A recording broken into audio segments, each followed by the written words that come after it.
Hey y'all, what's up? So, I have a huge theory, and it's kind of intense, but it makes perfect sense. Um, so you know how December it starts with DEC, but it's the 12th month, but DEC stands for 10 decimal.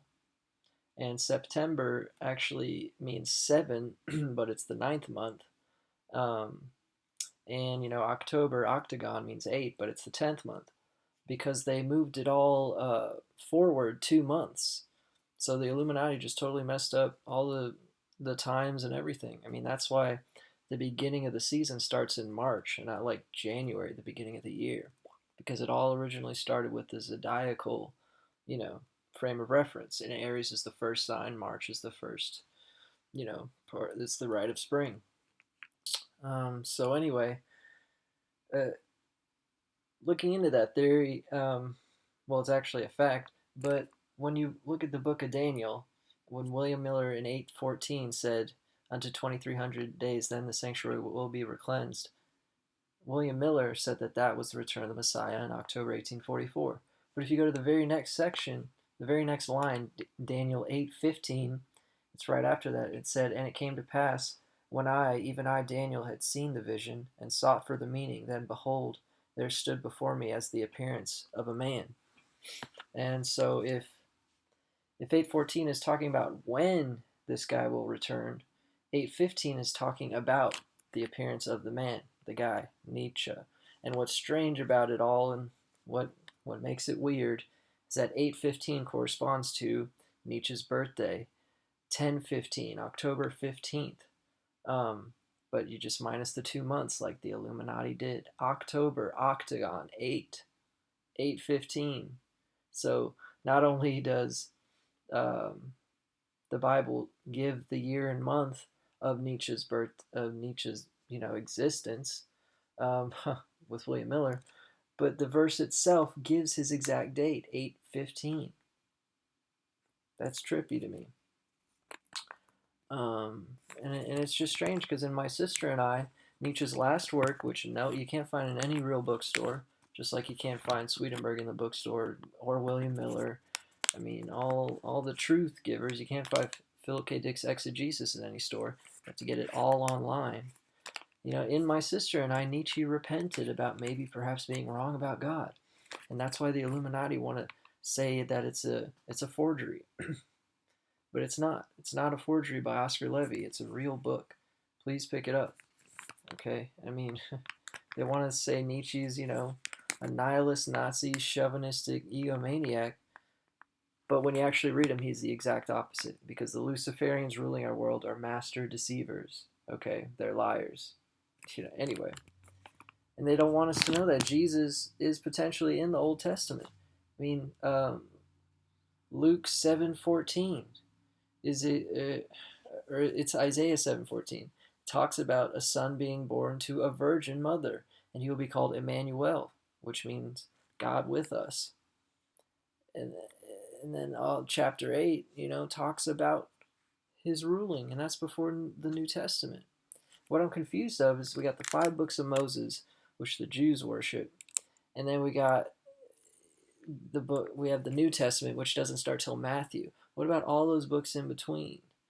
I consider that all the New Testament, because the Jews only look at Genesis through Deuteronomy. So what are those 5 in between books, people? Who knows? I got a $6 Bible just because it was the cheapest one. Well, guess what was there the next week? This mug, retail price $60.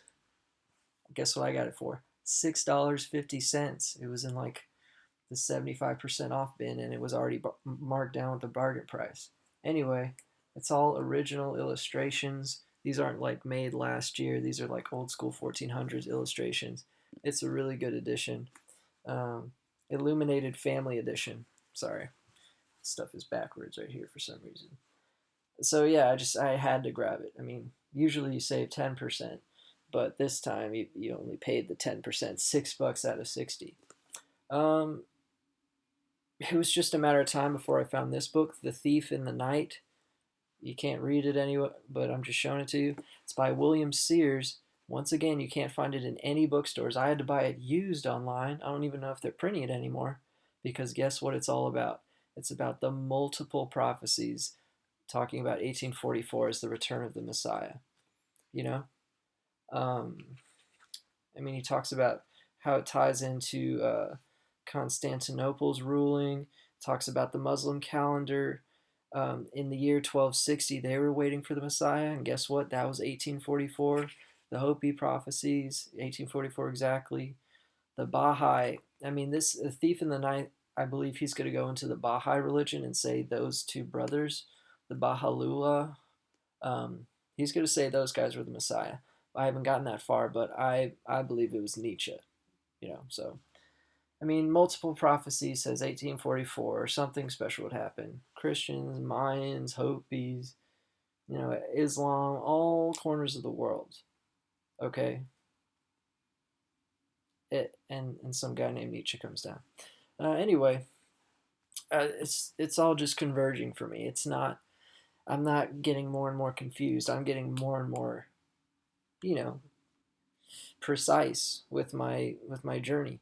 It's been a crazy journey, but as Swedenborg says, during the end times, logic will combine with spirituality, so you can logically come to the conclusion that there was some kind of special human being back then in the year 1 AD. We come to our own conclusions, but as Swedenborg says, faith is just made up of a bunch of truths. Because if you only have faith without truths, which most Christians teach, then it's just there's no foundation. It's not like la la la, I have faith. It's like, no, you want to hear every argument against your belief systems if you know it's real. Faith make blessed is not only faith. There's a little bit of logic involved. And Swedenborg, of course, you can't find in the bookstores. You can't find The Thief in the Night. You can't find Nietzsche's last works. You can't find anything. I mean, all you find is that dumbass book, The Secret, or The Four Elements, or whatever that's called. It's all garbage. The Secret is all about making money. That's the exact opposite of spirituality to me. Um, anyway, I'm zoning out. Peace out.